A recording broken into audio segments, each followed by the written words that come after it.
श्रीमद्भागवतम स्कंध 10 अध्याय 20 श्लोक 4।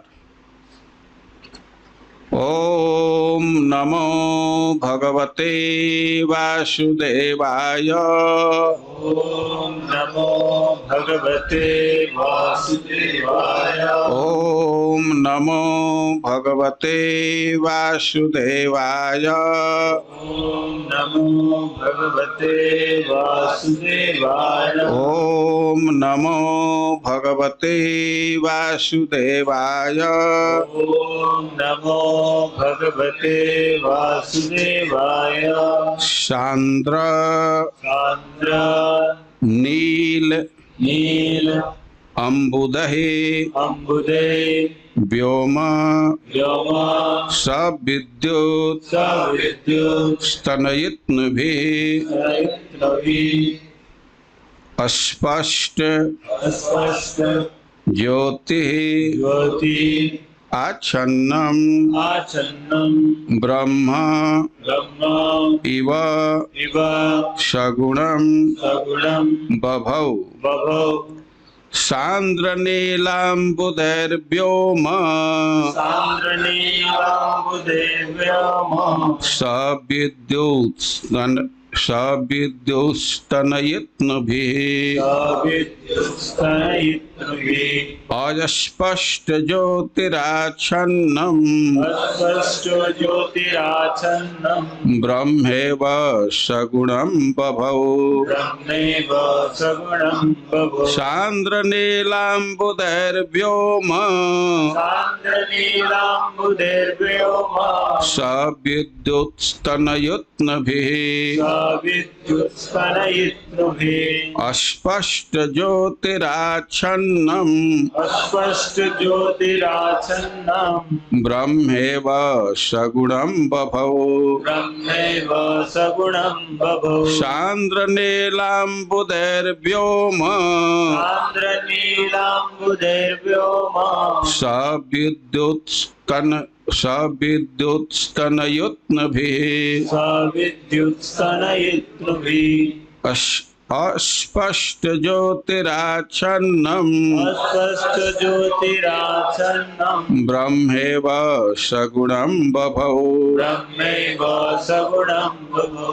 सांद्र चांद्र घन घने नील नील नीले नील अम्बुदहे अम्बुदे बादलों से बादलों से व्योम व्योम आकाश आकाश सब विद्युत सविद्युत बिजली सहित बिजली सहित स्तनयित्नुभिः स्तनयित्नुभिः तथा गरज के साथ तथा गरज के साथ स्पष्ट अस्पष्ट धूमिल भूमि ज्योति ज्योति प्रकाश प्रकाश आच्छन्नम आच्छन्नं आच्छादित हुआ आच्छादित हुआ ब्रह्म ब्रह्म आत्मा आत्मा इव इव मानो मानव सगुणम सगुणम भौतिक प्रकृति के गुणों से युक्त भौतिक प्रकृति के गुणों से बभौ बभौ प्रकट हो गया हो। प्रकट हो गया हो। अनुवाद और तात्पर्य। अनुवाद। तत्पश्चात बिजली तथा गरज से युक्त घने नील बादलों से आकाश आच्छादित हो गया। इस तरह आकाश तथा उसका प्राकृत प्रकाश उसी तरह ढक गए जिस तरह आत्मा भौतिक प्रकृति के तीनों गुणों से आच्छादित हो जाता है। तात्पर्य। बिजली की उपमा सत्वगुण से, गर्जना की रजोगुण से तथा बादलों की तमोगुण से दी गई है। इस प्रकार वर्षा ऋतु के आरंभ होने पर बादलों से आच्छादित आकाश उस शुद्ध आत्मा के समान है जो प्रकृति के गुणों से विचलित हो जाता है, क्योंकि तब यह आच्छादित हो जाता है जिससे उसकी मूल ज्योतिमयी प्रकृति भौतिक गुणों के कुहासे से मंद मंद प्रतिबिंबित हो पाती है। जगत गुरु श्रील प्रभुपाद की।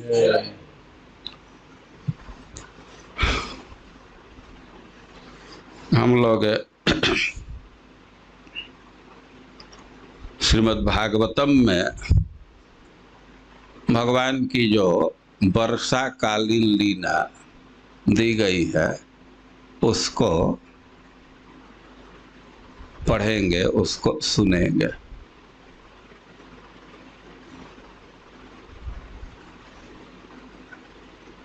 भगवान भिन्न भिन्न ऋतु में भिन्न भिन्न प्रकार की लीला करते हैं।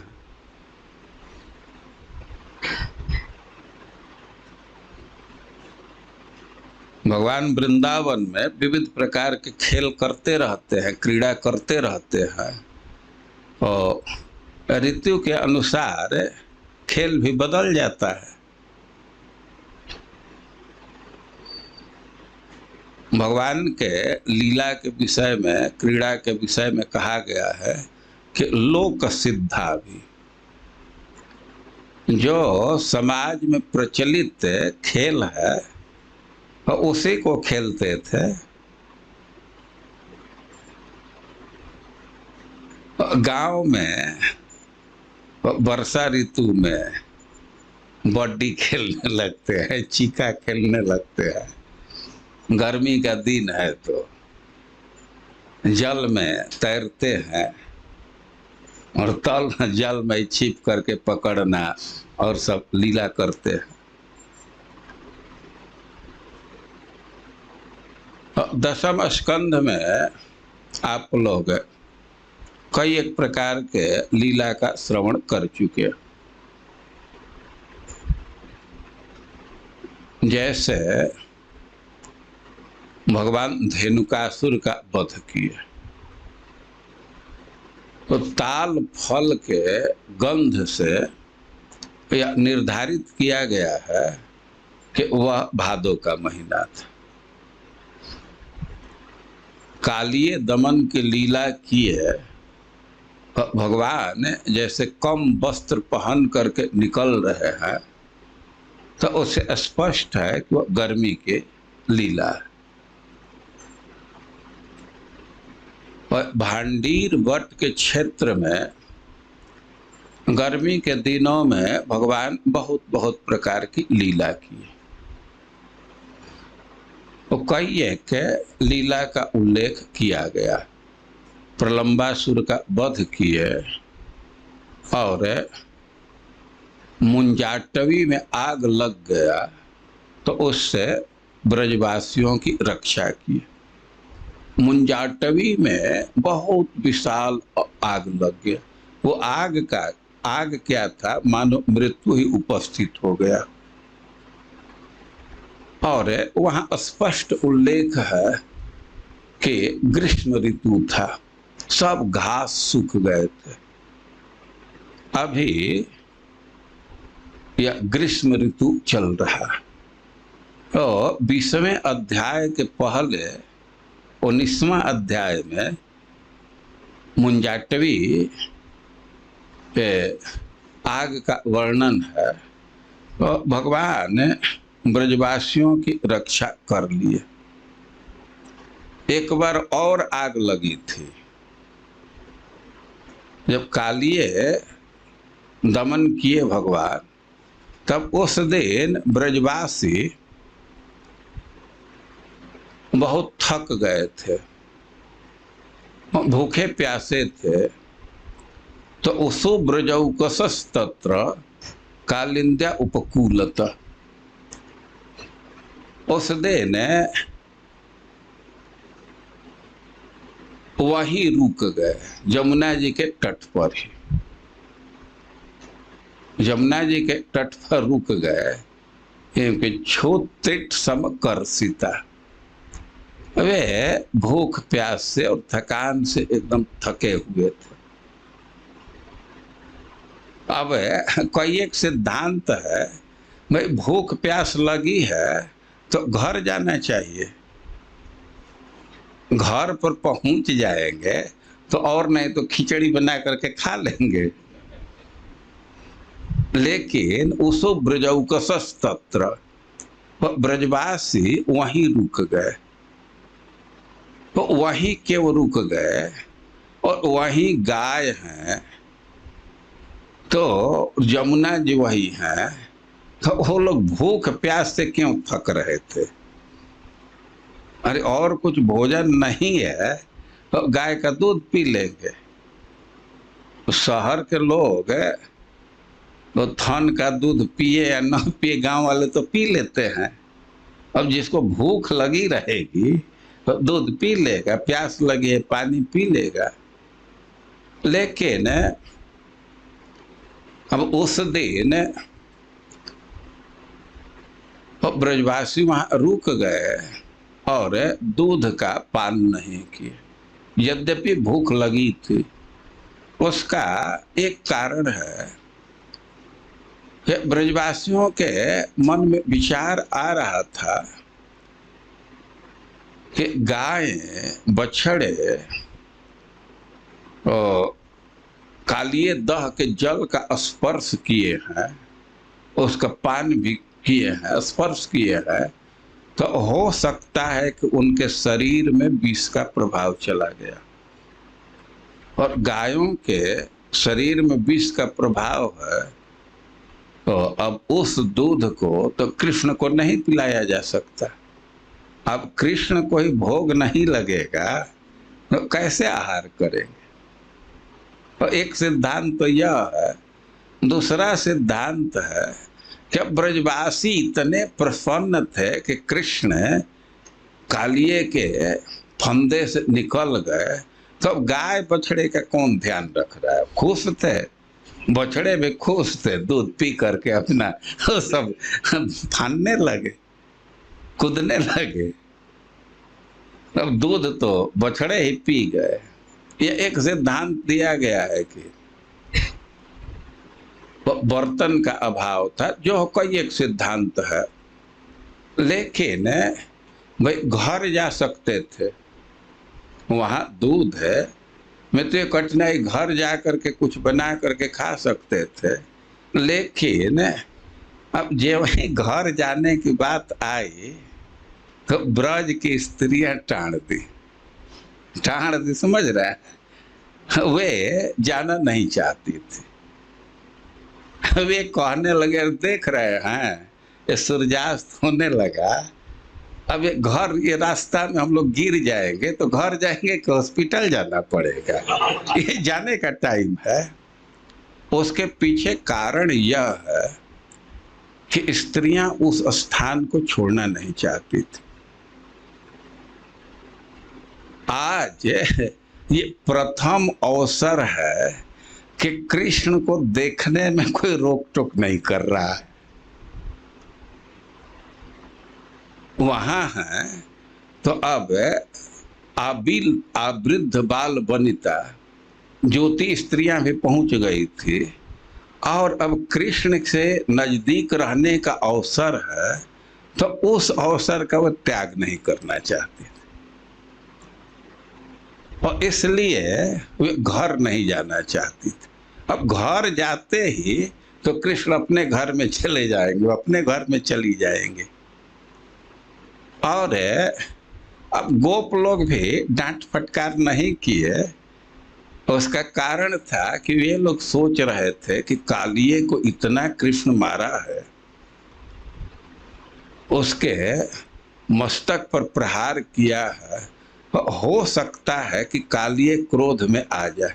ऐसे सांप के विषय में गांवों में प्रसिद्धि है कि सांप को कोई मारता है तो उसको बदला लेने के लिए आ जाता है, दूसरे सांप आ जाते हैं। अरे कैसे पता चलता है कौन मारा है?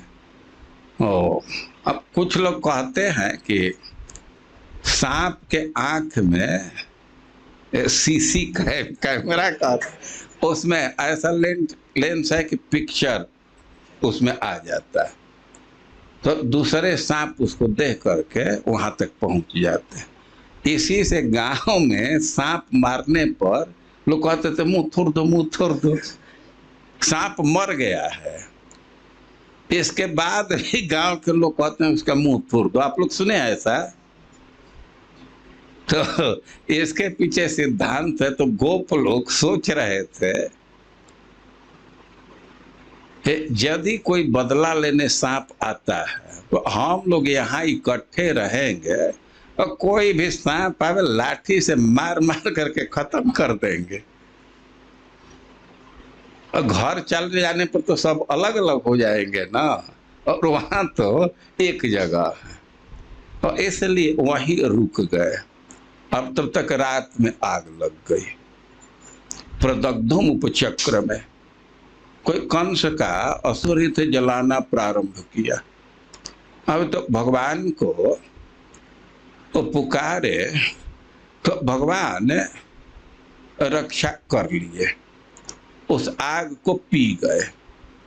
आग को पी गए। जोगेश्वर हरि वे योग के स्वामी है, इतना झटका से वो आग को पी गए कि किसी को पता नहीं चला। अब माँ यशोदा को पता चल जाता कि ये आग पीने जा रहा है तो पीने देती, लेकिन बड़ा झटका से रात का टाइम सा पार हो गए। अब जब दोबारा आग लगी तो ब्रजवासी कहने लगे रक्षा करो रक्षा करो। अब तो एकदम मृत्यु के मुख में पड़ गए। और भगवान सोचे कि अब इस समय आग पी जाऊं तब तो ध्यान सबका आ जाएगा। एक बार तो झटका से पार हो गया हूं, और इस बार कोई देख न ले तो कहे कि तुम लोग आंख मूंदो।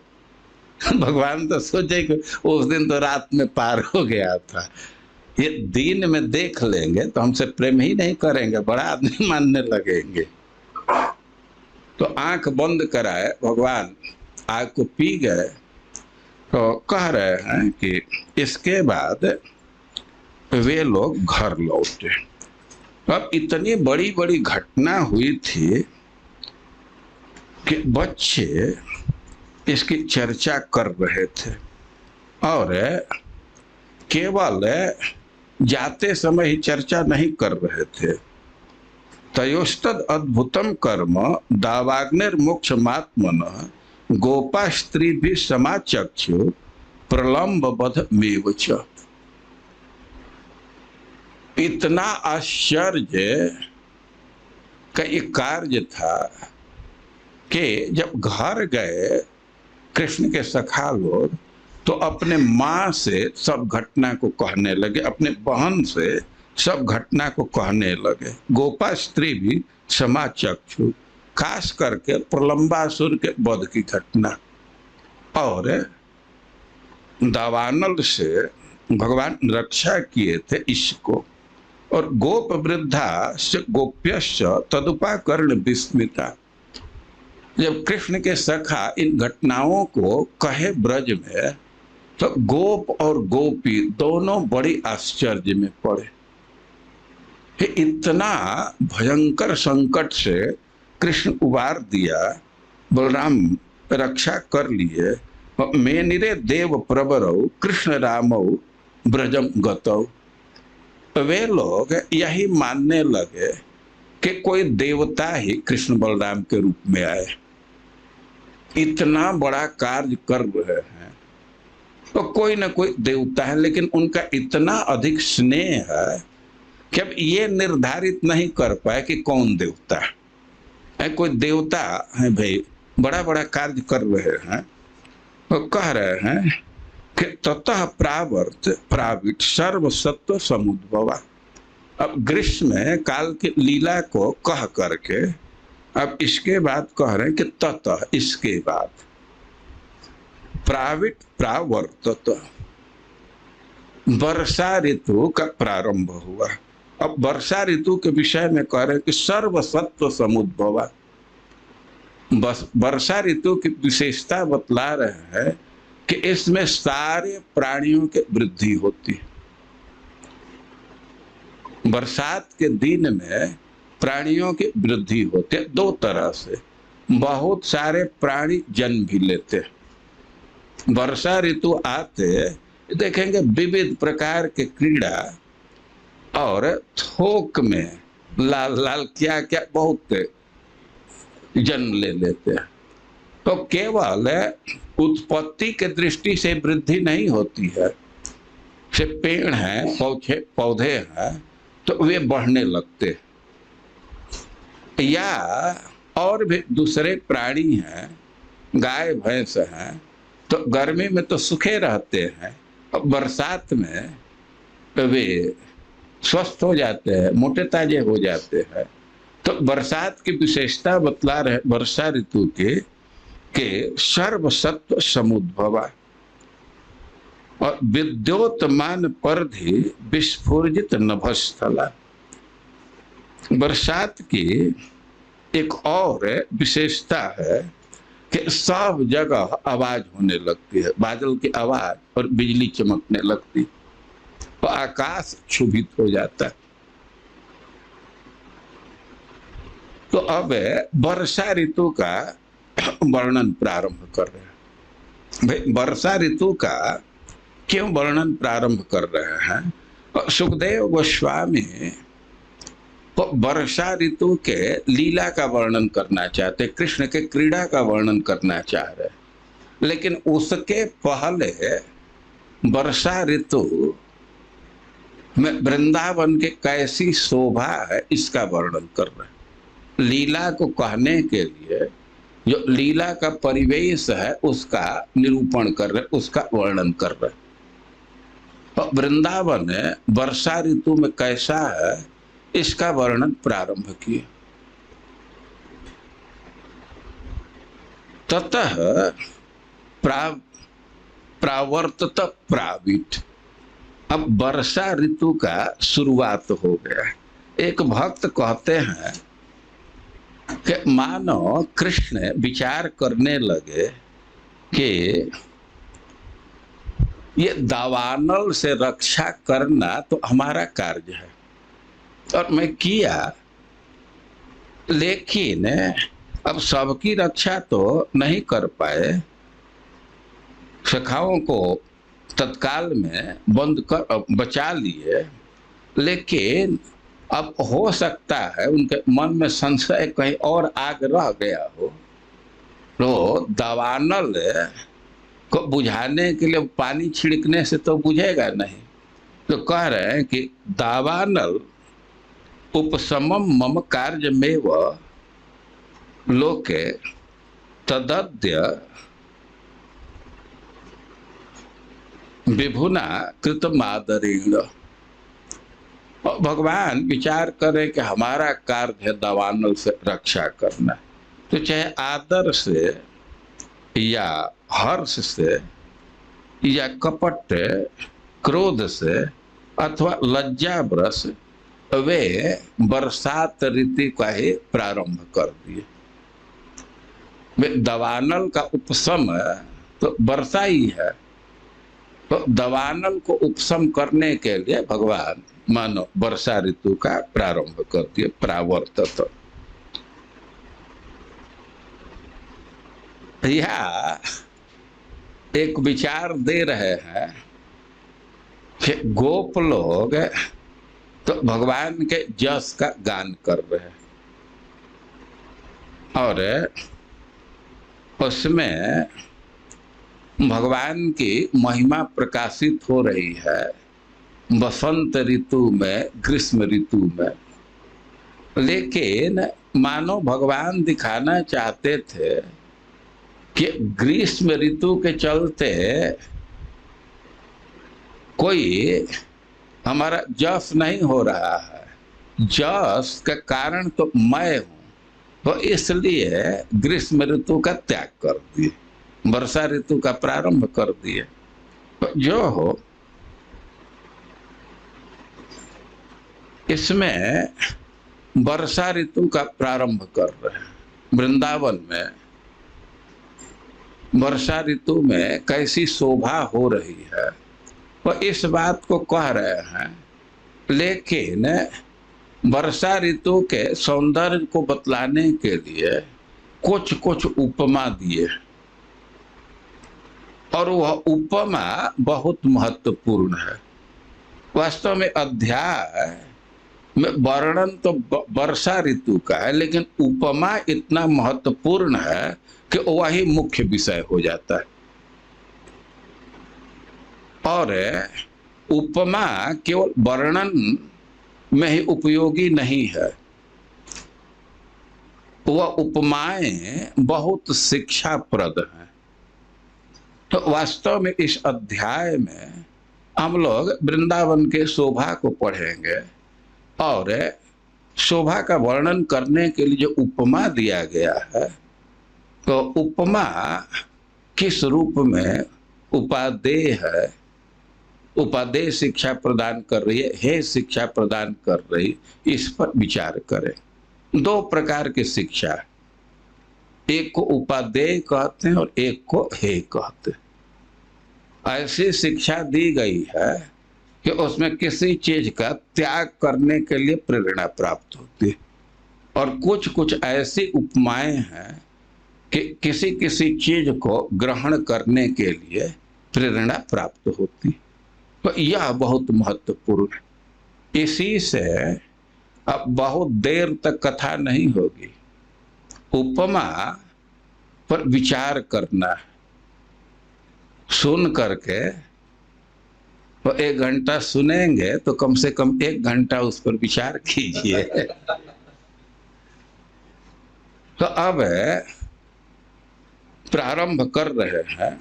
ये वर्षा ऋतु जब आ गया तो सब है प्राणियों की वृद्धि हो रही है, और उसमें अब कह रहे हैं कि सांद्र नीलाम बुदेर व्योम सविद्युत तन भी अस्पष्ट ज्योतिराच्छन्नम ब्रह्मेव सगुणम बभो। और वर्षा ऋतु के आगमन से वृंदावन बहुत अच्छा लग रहा है। तो कैसे इसकी शोभा हो रही है, तो कह रहे हैं कि आकाश ढक गया। किस चीज से ढक गया? खूब घने बादल से, काले काले घने बादल से, और बिजली से, और बिजली के गरज से। अब इसको समझने में कोई कठिनाई नहीं है। बरसात का प्रारंभ होते ही अब बादल घेर लेता है आकाश में। तो बादल घेर लिया तो आकाश ढक जाता है, और आकाश में जो प्रकाश है सूर्य चंद्रमा के चलते वो एकदम धूमिल हो जाता है, सबका अनुभव है। तो कह रहे हैं कि वृंदावन में जो आकाश है वो ढक गया। कैसे ढक गया? घने काले बादल से, बिजली से, और बिजली के आवाज से, और आकाश धूमिल हो गया, उसका ज्योति आच्छन्न हो गया। और उदाहरण दे रहा है ब्रह्मेव सगुणम बभौ। जैसे ब्रह्म गुण से ढक करके शोभित होता है, तो वैसे ही आकाश बादल, बिजली और गरज से ढक करके शोभित हो रहा।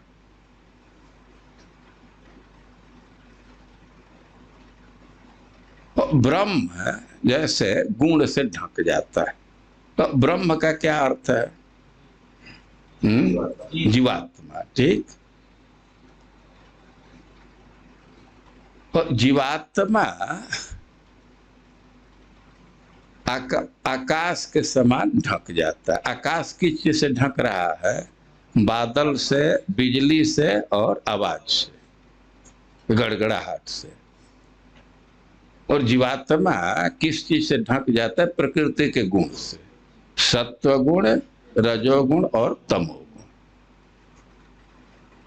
तो अब जो आकाश ढक रहा है और जीवात्मा ढक रहा है, तो ये जो ढकने वाले चीज हैं, तो उनमें क्या समानता है?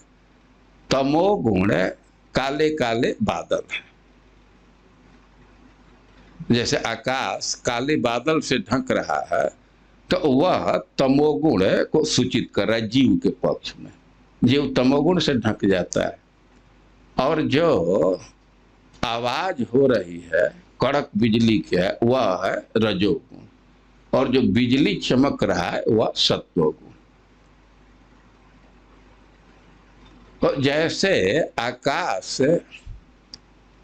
बादल से, बिजली से और कड़क से आच्छन्न हो गया, तो वैसे ही जीवात्मा तमोगुण, रजोगुण और सत्वगुण से आच्छन्न हो जाता है, ढक जाता है। अच्छा, जब बादल का प्रभाव आ रहा है तो आकाश का जो अपना किरण है, सूर्य चंद्रमा, वे भी ढक जाते हैं। तो उसी तरह जीवात्मा पर जब गुण का प्रभाव होता है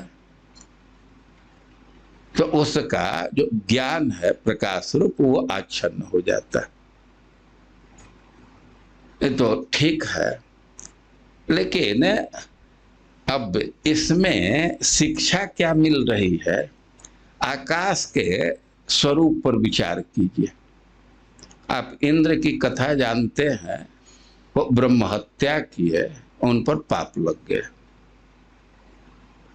पाप को 4 जगह वे बांट दिए, पृथ्वी, जल, वृक्ष और स्त्री को। किस लिए बांटे? भूता नाम विशुद्ध है। उनके शरीर में जो भूत है, पंच महाभूत, पंच तत्व, तो उसके शुद्धि के लिए वे 5 तत्व है। 5 तत्व होते हैं शरीर में ना, और वे पाप का विभाजन कितने जगह किए? 4 जगह। तो एक कैसे गणित बैठ रहा है? 5 जगह बांटना चाहिए ना, है? तब त्रुटि रह गई उसमें। वे 4 जगह बांटे, उसका कारण है कि जो आकाश तत्व है वह निर्लेप है। आकाश तत्व पर कोई प्रभाव नहीं पड़ता है। भाई, वायु प्रदूषित हो रहा है, जल विषाक्त हो रहा है, ये समस्या देख रहे हैं, लेकिन अब ये आकाश से के विषय में नहीं कोई टिप्पणी आ रहा है ना। तो आकाश निर्लिप्त है, उस पर किसी का प्रभाव नहीं होता। वो ढक गया जरूर, लेकिन कितने दिन के लिए ढका है? 4 महीने के लिए। शरद ऋतु आते तो फिर वो चमकने लगेगा।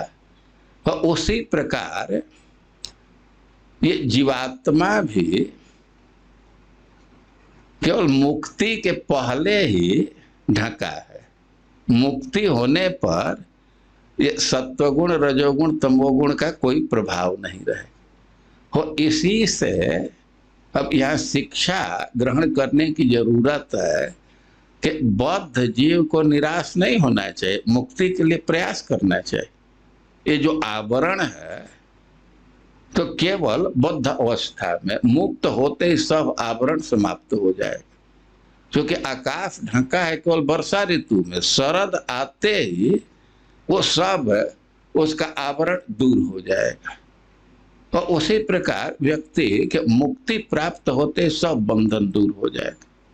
तो मुक्ति के लिए प्रयास करना चाहिए, निराश नहीं होना चाहिए कि हम तो बंध गए, अब तो ढक गए। समझ रहे हैं ना? लेकिन ब्रह्म है का अर्थ पूछा तो आप लोग जीवात्मा कह दिए। लेकिन अर्जुन गीता में भगवान की स्तुति करते हुए क्या कह रहे हैं? तो ब्रह्म वहां जीवात्मा की स्तुति कर रहे हैं।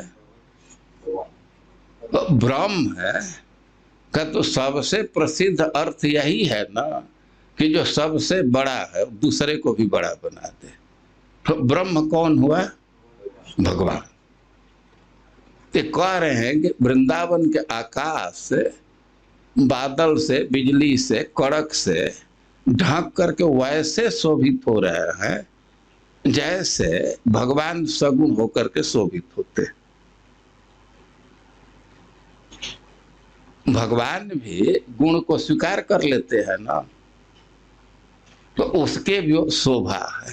तब इस अर्थ में क्या शिक्षा ग्रहण करने की जरूरत है? वे हमारे उपास्य जो है तो दिख रहा है कि वो प्रकृति के गुण से प्रभावित है, ऐसा लग रहा है, लेकिन ये सावधान रहना चाहिए कि जैसे आकाश निर्लिप्त है वैसे ही हमारे उपास्य भी निर्लिप्त है। अब कुछ कुछ घटना को देख करके और उपास्य में दोष बुद्धि नहीं करना चाहिए।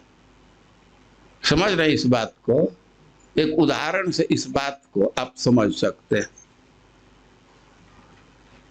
एक प्रसिद्ध घटना है कि एक बार शिव जी अपने पत्नी के साथ अगस्त ऋषि के पास गए। ये त्रेता युग की बात है। एक बार त्रेता युग माही शंभु गए कुंभज ऋषि माही। कुंभज अगस्त जी को कहते हैं ना। तो संग सती जग जननी भवानी पूजे ऋषि अखिलेश्वर जानी।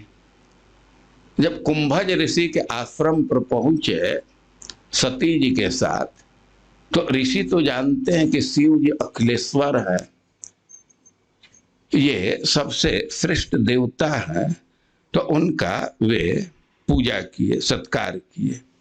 और राम कथा मुनिवर्ज बखानी सुनि महेश परम सुखी मानी।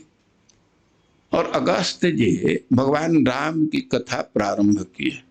कथा सुन करके शिव जी को बहुत सुख अनुभव हुआ, बहुत प्रसन्नता हुई। ऋषि पूछी हरि भगत सुहाई, कही शंभु अधिकारी पाई। अगस्त ऋषि कथा किए, राम कथा, अवतार की कथा, और भी कई एक लीला कहे। लेकिन अब शिव जी वहां उपस्थित हैं तो जिज्ञासा किए कि भक्ति के स्वरूप को बतलाए, भक्ति कैसे करना चाहिए, क्या स्वरूप है। और शिव जी भी देखें कि तो योग्य व्यक्ति हैं, ये समझदार व्यक्ति हैं, तो वे भक्ति का निरूपण किए। तो कह रहे हैं कि कर शंभु अधिकारी पाई, कही शंभु अधिकारी पाई। अगस्त जी को एकदम उपयुक्त अधिकारी समझ करके भक्ति के स्वरूप को बतलाए। कहत सुनत रघुपति गुण गाथा, कुछ दिन तहां रहे गिरिनाथा। श्रवण कीर्तन का अवसर है, कथा सुने, कुछ सैद्धांतिक तथ्य पर प्रवचन किए और बहुत सुख लग रहा था, तो वहीं कुछ दिन रुक गए। लेकिन मुनिशन विदा मांग त्रिपुरारी, चले भवन संग दक्ष कुमारी। कुछ दिन के बाद ऋषि से विदा लिए, आज्ञा लिए, और अपने पत्नी के साथ, सती के साथ वे अपने आवास को लौटने लगे। शिव जी भगवान की कथा सुने थे, उनके चित्त पर भगवान का आवेश था। घर लौट रहे हैं, लेकिन उनके मन में लालसा थी कि भगवान का दर्शन कब। वे दर्शन के लिए बहुत लालायित थे, बहुत उत्कंठा थी। और उनको पता था, जो कथा सुने थे, कि यह तो भगवान के अवतार का समय है, भगवान राम के अवतार का समय है। तो बहुत उत्कंठित थे कथा सुनने के, दर्शन करने के लिए। और वो लौट रहे हैं, तो उसी समय भगवान के लीला चल रही थी। आप जानते हैं कि भगवान का वनवास हुआ, वे पंचवटी में रह रहे थे और सुपर्णखा का नाक कान काट दिए। इसके बाद वह रावण से शिकायत की, तो रावण तो ऐसे स्त्री लंपट था, वो सीता जी के विषय में सुना तो सीता जी का हरण करना चाहा, तो उसके लिए वो मारीच की सहायता लिया। मारीच मृग बना, सीता जी उसके चमड़ा को चाहने लगी। तो भगवान लक्ष्मण को सीता के रक्षा का भार सौंप करके और मारीच को मारने के लिए, वो कपटी मृग को मारने के लिए निकल गए। क्योंकि सीता जी एकदम हठ पकड़ ली कि ना, हमको वो चाहिए, चाहे जीवित पकड़ करके लाइए, चमड़ा लाइए, अब दूसरा कोई विकल्प नहीं। अब पत्नी हठ की तो भगवान गए धनुष बाण ले करके। अब वो भगवान के तरफ देख रहा था, तब तक आगे दौड़ रहा था, ऐसे करते करते दूर चला गया। अरे कितना भी दौड़े, भगवान तो बाण उस पर मारे, और ज्यों बाण मारे तो हे लक्ष्मण, हे सीते, ऐसे पुकारने लगा। आवाज सीता जी सुनी तो उनको लगा कि राम ही पुकार रहे हैं। वो लक्ष्मण को कहने लगे कि जाओ, तुम्हारे भाई किसी संकट में, वे पुकार रहे हैं। लक्ष्मण जी समझा रहे हैं कि ना, हमारे भाई किसी संकट में नहीं पड़ सकते। यह कोई मायावी राक्षस का प्रभाव है, वे दूसरे के बोली का नकल कर देते हैं। लेकिन सीता जी लक्ष्मण को बहुत कटु वचन बोलने लगी। वाल्मीकि रामायण में तो बहुत विस्तार से दिया गया है। वे स्पष्ट कहने लगी कि तुम भाई नहीं हो, दुश्मन हो, और मैं समझ गई कि इसी अवसर का तुम प्रतीक्षा कर रहा था। लेकिन हमारे निर्णय को सुन लो कि हम राम के अतिरिक्त दूसरे पुरुष का स्पर्श नहीं कर सकती। और सीता जी ये बात कहने लगी, और लक्ष्मण जी तो कान मूंद लिए कि ये क्या ही कहने लगी। वे समझाने लगे कि नहीं, मैं आज्ञा का पालन करूंगा। वे कहने लगे कि ना ना, हम समझ गए कि ऐसे अवसर पर जब तुम्हारा भाई संकट में है, वो सहायता के लिए नहीं जा रहे हो, तो हम तो यही निर्णय ले रहे हैं कि तुम भरत से मिल करके पहले से इसी अवसर के लिए आए। और बहुत बहुत बात बोलने लगे। तो मरम वचन जब सीता बोला, हरि प्रेरित लक्ष्मण मन डोला। हम बहुत कठोर बात बोलने लगे और कहने लगे कि देखो लक्ष्मण, इतना समझ लो कि राम के अतिरिक्त दूसरे पुरुष का स्पर्श नहीं कर सकती। मैं सीधे या तो पृथ्वी में धस करके मर जाऊंगे या आग में जल करके मर जाऊंगे। तो बहुत बहुत बात करने लगे। तो लक्ष्मण जो वहां से चले, कई एक इंस्ट्रक्शन दे करके चले, और तब तक भगवान उधर से लौट रहे थे। रास्ते में मिले और मिलते ही लक्ष्मण से कहे कि लक्ष्मण, तुम हमारे आज्ञा का उल्लंघन कैसे कर दिया, और तुम यहाँ आ गया तो अब निश्चित समझो कि हम लोग सीता को नहीं पाएंगे। तो कह रहे हैं कि भगवान तो पहले से ही संशय में थे, लेकिन मृगपति बंधु सहित हरि आए, आश्रम देख नयन जल छाए। अब तो लक्ष्मण के साथ दोनों लौटे और आश्रम पर पहुंचते ही अब तो खोज करने के बाद पता चल गया कि सीता नहीं है। तो अब तो भगवान राम के आंख से अश्रु गिरने लगे। विरह विकल नर इव रघुराई, खोजत विपिन फिरत दो भाई। अब तो पत्नी खो गई, अपहरण हो गया। तब दोनों भाई रोते हुए अब वन में सीता का अन्वेषण करने लगे, खोजने लगे। विरह विकल नर इव रघुराई। भगवान की जो उस समय स्थिति है, तो ऐसा ही लग रहा है कि कोई साधारण व्यक्ति, अरे साधारण व्यक्ति से भी नीचे स्थिति थी, इस अर्थ में कि कोई साधारण व्यक्ति भी है, उसकी पत्नी खो जाए तो पेड़ से नहीं पूछेगा, अरे किसी पुलिस स्टेशन में रिपोर्ट करेगा या माइक लेकर के रिक्शा पर इधर उधर अनाउंस करेगा। लेकिन भगवान तो वृक्षों से पूछ रहे थे। तो कह रहे हैं कि विरह विकल नर इव रघुराई, एकदम साधारण मनुष्य जैसा विरह से व्याकुल थे और खोजत विपिन फिरत दो भाई। वे वन में दोनों भाई सीता का अन्वेषण कर रहे हैं।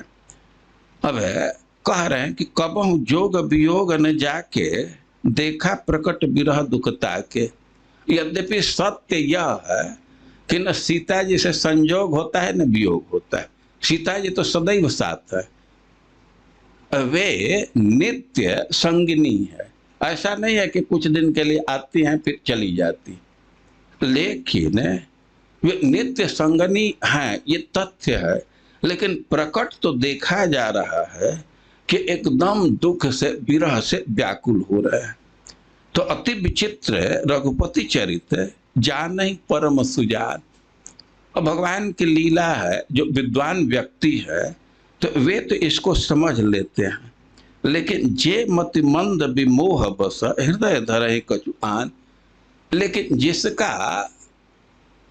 जिसकी बुद्धि मोह से ग्रसित है, तब यह चीज देख करके उनके मन में कुछ दूसरा विचार आने लगता है। शंभु समय ते ही राम ही देखा उपजा ही अति हर्ष विशेषा। यद्यपि भगवान दुखी हो करके विरह में कातर हो करके सीता का अन्वेषण कर रहे हैं, शिव जी को उसी समय भगवान का दर्शन हो गया। वे दर्शन के लिए उत्कंठित थे। अब संयोग ऐसा कि वन में ही रास्ते में भगवान को देख ली, उसी समय दर्शन हो गया और उनको बहुत प्रसन्नता, भगवान का दर्शन पा करके बहुत प्रसन्न हुए। भरी लोचन छवि सिंधु निहारी, कुसमय जानी न किन्ही चिन्हारी। वे खूब आंख भर करके थोड़े दूरी से भगवान के रूप का दर्शन कर रहे हैं, लेकिन शिव जी समझ रहे थे कि इस समय भगवान जिस भावना में है, जिस मूड में है, तो सामने जाना ठीक नहीं है। तो दर्शन खूब किए, आनंदित हुए, लेकिन भगवान के समक्ष जा करके अपना परिचय नहीं दिए। वे थोड़े दूरी से ही दर्शन करते रहे। दर्शन किए और सोचे कि अब यह तो समय नजदीक जाने का नहीं है, लेकिन दर्शन करके उनको इतनी तृप्ति का अनुभव हुआ कि भगवान के उसी भावना में निमग्न थे और भगवान को सच्चिदानंद कह करके जय जयकार करके नमस्कार किए और फिर वहां से दूर हटने लगे, अपने गंतव्य की तरफ जाने लगे। वो जा रहे हैं तो भगवान के दर्शन का सुख है, उसका अनुभव आ रहा है, उनको रोमांच हो रहा है, वाणी गदगद है, कई एक अनुभव आ रहे हैं। तो सती जो दशा शंभु के देखी उर उपजा संदेह विशेष। अब सती जी शिव जी के स्थिति को देख रही हैं और उनके मन में संशय उत्पन्न हो गया। क्या संशय हो रहा है कि शंकर जगत बंद जगदीशा सुरनर मुनि सब नावत शीशा। अरे हमारे पति की स्थिति है, शंकर की स्थिति है कि वह सारे संसार के बंद है, चाहे साधारण मनुष्य हो या कोई ऋषि मुनि हो या देवता हो, इनको सब लोग नमस्कार करते हैं। और तिन्हन नृपसुत किन्ह पर नाम कही सच्चिदानंद पर धाम। और वही शिव जी एक राजपूत के लड़के को प्रणाम किए और सच्चिदानंद परम धाम ऐसा कह करके, ये क्या बात है। और भये मगन छवि तास बिलो की आजहु प्रीति उर रहत न रोकी। और उस राजपूत के लड़के को देख करके और इतना आनंदित हो गए कि उस आनंद को आज तक ये नहीं रोक पा रहे। अरे ब्राह्मण होता, नमस्कार करते तो एक बात थी, राजपूत के लड़के को बूढ़ा होता तो भी कोई चलता। और जय सच्चिदानंद परम धाम ऐसा कह करके नमस्कार किए, और इतना वे आनंदित है कि अपने आनंद का संवरण आज तक नहीं कर पा रहे। तो अरे सच्चिदानंद कह रहे हैं, ब्रह्म जो व्यापक विरज अज, अकल अनीह अभेद, सो की देह धरि होई नर, जाहि न जानत वेद। क्या ये संभव है? ये सच्चिदानंद कह रहे हैं, परम धाम कह रहे हैं। अरे वेद उसका निरूपण नहीं कर पाता है। और ब्रह्म तो कोई अवयव ही नहीं है, वो अकल है, उसमें कोई क्रिया नहीं है, अनीय है, और उसमें शोक मोह तो है ही नहीं है, विरज है। तो क्या ब्रह्म है वो शरीर धारण करके और ऐसा व्यवहार कर सकता? ये संभव ही नहीं, ये ब्रह्म नहीं हो सकता। वो कैसे शरीर धारण करेगा? तो कोई कह सकता है कि भाई भगवान तो अवतार लेते हैं, फिर नर तनु में आते हैं। तो कह रही हैं सती जी कि विष्णु जो सुरहित नर तनुधारी, सौ सर्वज्ञ जथा त्रिपुरारी। मैं मानती हूं कि भगवान अवतार ग्रहण करते हैं, मनुष्य शरीर में आते हैं, लेकिन वे भी तो शिव जी जैसा सर्वज्ञ होते हैं ना। यदि भगवान अवतार लेते तो खोजें सो कि अन्य इव नारी, अज्ञ इव नारी, ज्ञान धाम श्रीपति असुरारी। अवतार होते तो एक मूर्ख जैसा, अज्ञ जैसा स्त्री की खोज करते। अरे अवतार होते तो सर्वज्ञ है ना, अब उनको किसी से पूछने की आवश्यकता नहीं है ना। तो इस प्रकार वे विचार करने लगे। और लेकिन फिर वे विचार कर रही हैं कि शंभु गिरा पुण्य मृषा न होई। अरे हमारे पति तो सर्वज्ञ है, इनकी वाणी तो झूठी नहीं हो सकती। शिव सर्वज्ञ जान सब कोई, ये तो स्थापित बात है कि सब कुछ जानते हैं। अस संशय मन भयो अपारा, होई न हृदय प्रबोध प्रचारा। अब सती जी के मन में एक संशय हो गया, क्या तथ्य? और अब उनके हृदय में ज्ञान का संचार नहीं हो रहा था। तो यद्यपि प्रकट न कहु भवानी, हर अंतर्जामी सब जानी। रास्ते चल रहे हैं और सती जी के मन में तो संशय हो गया है, लेकिन प्रकट शिव जी से कुछ कह नहीं रही है। लेकिन भगवान समझ गए, शिव जी समझ गए कि इसके मन में संशय है। तो सुनहि सती तब नारी सुभाव, संशय असन धैर्य यो काहू। कि यद्यपि तुम नारी हो, अब नारी स्वभाव का अपना विशेषता है, तो कह रहे हैं कि भगवान के विषय में इस प्रकार का संशय हृदय में नहीं रखना चाहिए। अरे तुम समझ लो कि जासु कथा कुंभज ऋषि गाई, तुम साथ में थी, हम लोग कथा श्रवण किए।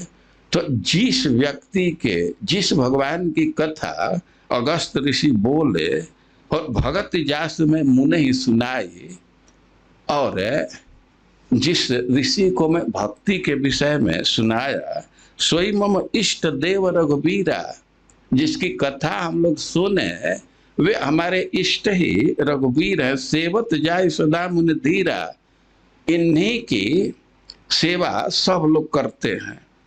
तो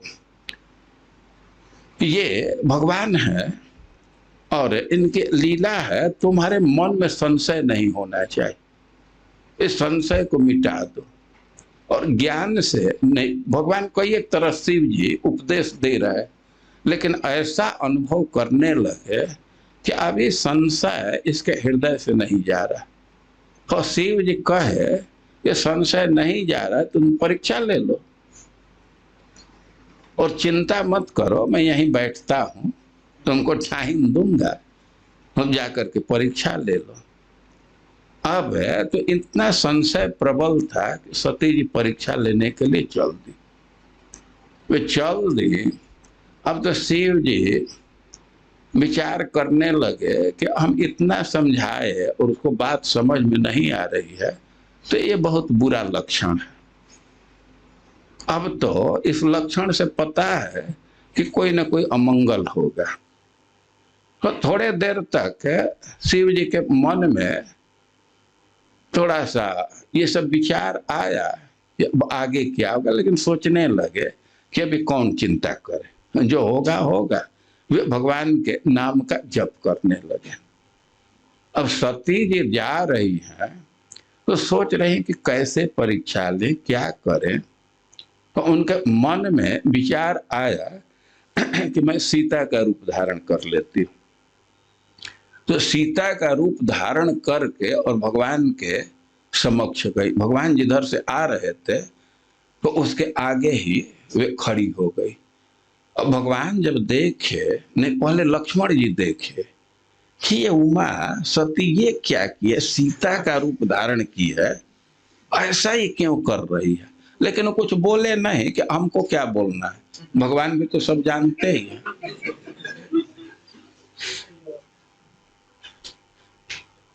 अब भगवान जब सामने आए तो नमस्कार किए, सती जी को सीता के रूप में नमस्कार किए और पूछ दिए कि वृषकेतु जी कहाँ है, अकेले क्यों घूम रही हो। अब तो इतना पूछते ही वो सती जी तो पानी पानी हो गई। अब तो उनको समझ में आ गया, एक तरह से भगवान तो व्यंग वचन भी बोल दिए, विवाहिता हो ना, ये अकेले के टूरिज्म पर निकल गई। अब तो सती जी बड़ा चिंता में पड़ी कि अब क्या करें। बहुत ग्लानि में पड़ी कि हमसे तो बहुत भारी भूल हो गई।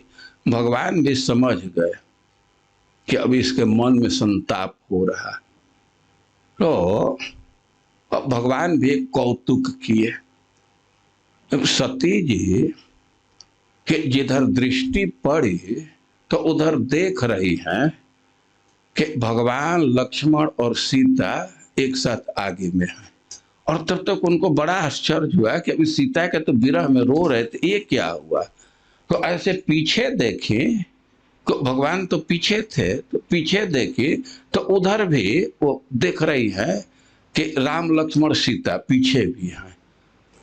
अब तो उनका बहुत भारी कौतुक बढ़ा। अब तो इधर उधर देखने लगी तो जिधर देख रही हैं तो राम लक्ष्मण सीता है, और इसके साथ ही सारे देवता ऋषि मुनि सब स्तुति कर रहे हैं। अब तो उनका होश ही उड़ गया और ये देख रहे हैं कि कई एक सेट में भगवान है, लेकिन सबका वेशभूषा एक है, कोई अंतर नहीं है। ऐसा नहीं है कि इधर जो राम लक्ष्मण सीता है तो दूसरा कपड़ा पहने हो, दूसरा श्रृंगार धारण किए। और जिधर भी दृष्टि कर रही है सब जगह राम लक्ष्मण सीता दिख रहे हैं और सबका वेशभूषा एक है। अब तो इतना वे विकल हो गए कि अब घबरा करके एकदम आंख बंद कर दी। और आंख बंद कुछ देर तक की, इसके बाद थोड़ा आंख खोली तो अब कहीं कुछ नहीं। अब तो बहुत भारी चिंता में पड़ी कि अब क्या करें। लेकिन अब गई शिव जी के पास और शिव जी हंसते हुए पूछे कि किस तरह परीक्षा ली, कैसे परीक्षा ली। अब सती जी कहती हैं कि नहीं मैं कुछ परीक्षा ली, कछु न परीक्षा ली न गोसाई, हम कोई परीक्षा नहीं, जैसे आप नमस्कार किए वैसे मैं जा करके नमस्कार की। तब शंकर देखा धरी ध्यान है। शंकर जी ध्यान किए तो सब चीज उनको बात समझ में आ गई। वो आगे फिर वो संकल्प ले लिए कि अब तो सीता का रूप धारण की है तो अब इसके साथ तो अब कोई सवाल ही नहीं दाम्पत्य जीवन का, लेकिन कुछ कहे नहीं। तो आगे की घटना है, हम इस घटना को इसलिए कह रहे हैं कि श्लोक में वर्णन है कि ब्रह्मैव सगुणम बभौ, जैसे ब्रह्म गुण से आच्छादित हो जाता है वैसे ही आकाश बादल से, बिजली से और गड़गड़ाहट से आच्छादित है। तो आकाश का स्वरूप है कि वह उससे प्रभावित नहीं होता, एकदम निर्लिप्त रहता है, कोई प्रभाव नहीं है। और इसमें बहुत भारी शिक्षा है कि अपने उपास्य के विषय में संदेह नहीं होना चाहिए। यद्यपि ऐसा दिखता है कि ये तो एकदम मनुष्य जैसा व्यवहार, कई घटना है, जैसे भगवान राम तो एकदम विरह से विकल मनुष्य जैसा अपने पत्नी का खोज कर रहे हैं, लेकिन शिव जी को उस रूप को देख करके आनंद अनुभव हो रहा। तो जो शिव जी की भावना है वही भावना अपने उपास्य के प्रति रहना चाहिए। लेकिन बड़े बड़े लोग भ्रमित हो जाते हैं कि भगवान का कैसा व्यवहार, भगवान रोवे गावे कुछ भी करें उसका उस पर प्रभाव नहीं है, वे एकदम निर्लिप्त है, प्रकृति के गुण से प्रभावित नहीं होते। तो साधकों के लिए ये शिक्षा इस उपमा में है कि अपने उपास्य के स्वरूप को समझना चाहिए कि प्रकृति के गुण से प्रभावित नहीं होते। तो इस प्रकार सुखदेव गोस्वामी वृंदावन के वर्षाकालीन शोभा का वर्णन कर रहे हैं और कई एक उपमा का प्रयोग कर रहे हैं। तो उपमाएं बहुत शिक्षाप्रद है। उपमाओं पर हम लोग धीरे धीरे विचार करते हुए आगे बढ़ते चलेंगे। हरे कृष्ण।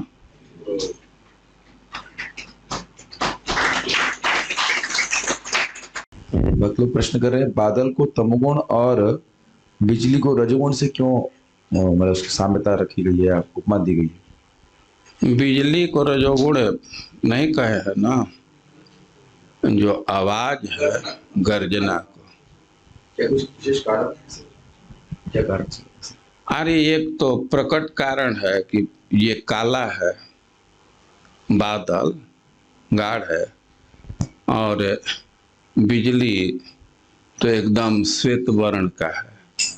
तो ये तो तमोगुण और सतोगुण को रिप्रेजेंट कर रहे हैं, और बीच का बचा वो रजोगुण हो गया।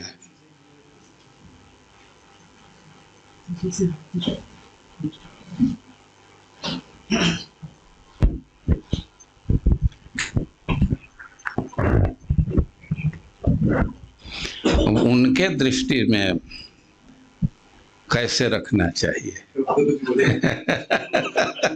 उनसे पूछिए कि उनकी क्या दृष्टि है।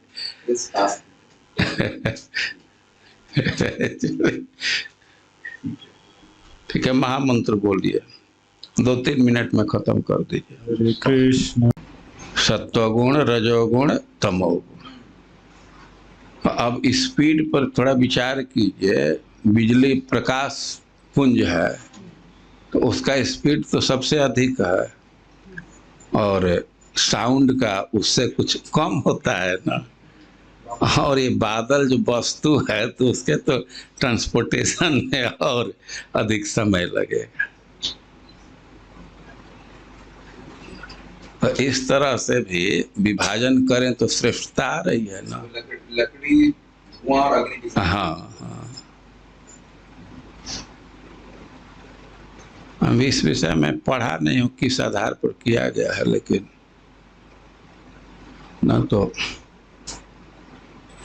सत्वगुण का शुक्ल वर्ण माना जाता है और तमोगुण श्याम वर्ण का है।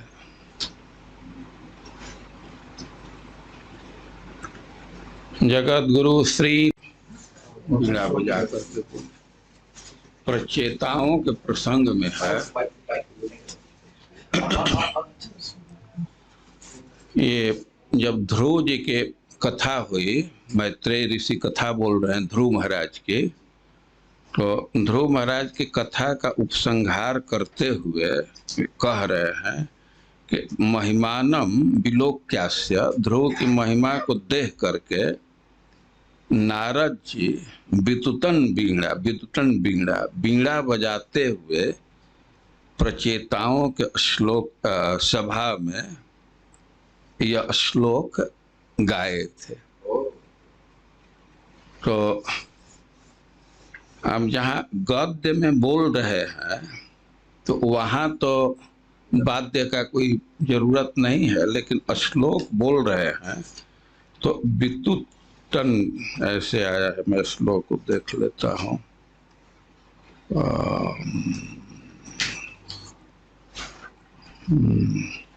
महिमानम विलोक्यास्य नारदो भगवान ऋषि आत्तोद्यम, बीड़ा बजा करके आत्तोद्यम वितुदन श्लोकान सत्रे गायत प्रचेतसा, श्लोक बोले तो बीड़ा बजा करके बोले।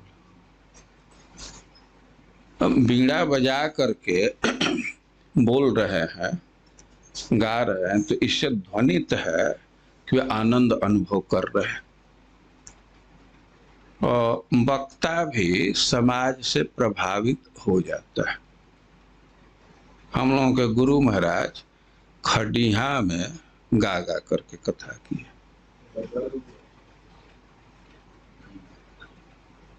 दूसरे जगह वैसा वातावरण नहीं मिल पाता था।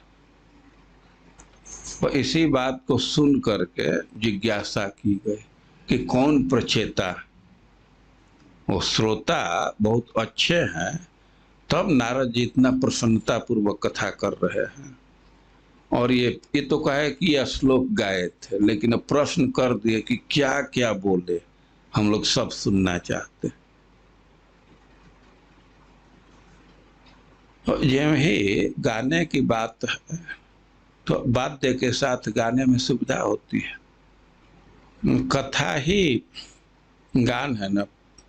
कीर्तन के आचार्य सुखदेव गोस्वामी, बजाना गाना जानेगा वही गाएगा ना। नारद जी कलाकार है। ठीक।